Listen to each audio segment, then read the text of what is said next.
বাবা খেলেছেন মোহামেডানে, ছেলে এবার খেলবেন আইএসএল জয়ী দল ইস্টবেঙ্গলে। লাল হলুদ ব্রিগেডে কার্যত নিশ্চিত কেরালা থেকে আসা ড্যানিশ ফারুক। काटू क्या अभी काटू? आप नहीं रुक जाएंगे। गेम कोई भी हो, पकड़ मजबूत होनी चाहिए। सीमेंट से पकड़ बनाए मजबूत। SRMB 550D TMT bar। ISL champion East Bengal এখন নতুন মরশুমে দল গোছাতে ব্যস্ত। তবে সবচেয়ে বড় প্রশ্ন হলো দলের নতুন কোচ কে হবেন।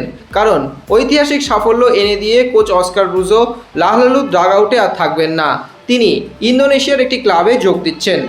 অস্কার বিদায়ের পর নতুন কোচের সন্ধান ইতিমধ্যেই চলছে ইস্টবেঙ্গলে। পাশাপাশি দল শক্তিশালী করতে শুরু হয়ে গিয়েছে ফুটবলার বাছাইয়ের কাজও। ইতিমধ্যেই এফসি গোয়া থেকে বরিস সিংকে দলে নিয়েছে লাল হলুদ ব্রিগেড। নতুন মরশুমের শুরু ডুরান্ড কাপ দিয়ে। এশিয়ার প্রাচীনতম এই ফুটবল টুর্নামেন্টে বল গড়াবে আগামী 25শে জুলাই থেকে। ফাইনাল হবে 23শে আগস্ট। এরপর শুরু হবে আইএসএল। দেশের সবচেয়ে বড় ফুটবল লিগ শুরু 4 সেপ্টেম্বর থেকে। আগামী বছরের 11 এপ্রিল পর্যন্ত চলবে এই টুর্নামেন্ট। মরশুম শেষে টুর্নামেন্টের ফেডারেশন কাপ যা শুরু হবে 20শে এপ্রিল এবং শেষ হবে 10ই মে। এদিকে ইস্টবেঙ্গলের নতুন চমক অবশ্যই দানিশ ফারুক। কেরালা ব্লাস্টার্স থেকে এই মিডফিল্ডারকে ফ্রি এজেন্ট হওয়ায় তাকে দলে তুলে নিয়েছে ইস্টবেঙ্গল। খুব দ্রুতই তার নাম ঘোষণা করা হতে পারে বলে খবর। কাশ্মীরের ফুটবল মহলে দানিশ ফারুক পরিচিত কাশ্মীরের রোনাল্ডো নামে। ফুটবলের প্রতি তার ভালোবাসা তৈরি হয়েছে বাবার হাত ধরে। তার বাবা ফারুক আহমেদ ছিলেন পেশাদার ফুটবলার।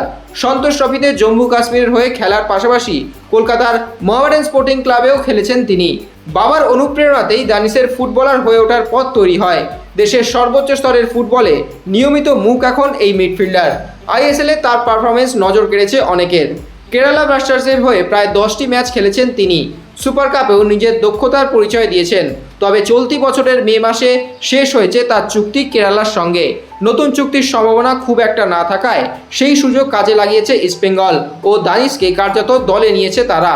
শুধু দানিশ নন, আরও একাধিক ফুটবলারের দিকে নজর রয়েছে লাল হলুদ ম্যানেজমেন্টের। নতুন কোচ, নতুন ফুটবলারকে সঙ্গে নিয়েই তারা আগামী মরশুমে লড়তে চায়।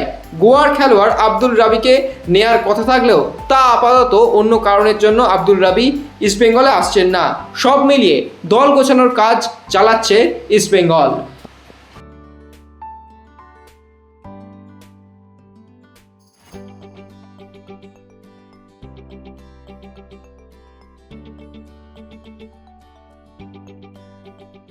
extra time.